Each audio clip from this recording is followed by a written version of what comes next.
Uyu musi hemejwe integuro y'ibwirizwa rijanye n'itegwa ko egikumu ku masezerano y'imigenderanire ajanye n'itunganywa neza ku bijanye n'uruzi rwa Nile hagati y'u Burundi n'igihugu ca Misiri. Hari kuri uyu wa 12/0 umwaka wa 2022 ahakorera inama nshinga amateka.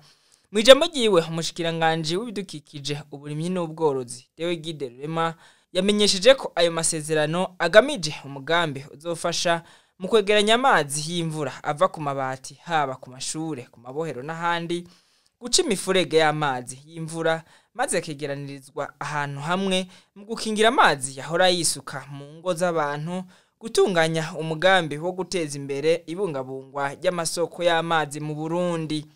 Yongeye amenyesha ko ayo masezerano agiye kugira ivyo ahinduye ku bijanye no gukinga ibiza n'amasanganya bivuye ku mvura nk'ivyabaye mu Gatunguru. Mu kwegeranya amazi yo mu misozi ahanamiye ibisagara ni igice ca kabiri, kugira ngo ivyabaye wa mwaka mu Gatunguru twafasha akarorero twafatiye ku vyabaye wa mwaka mu Gatunguru. Aramenyesha kandi ivyo igihugu kizoheza kikungukira muri iyo migenderanire.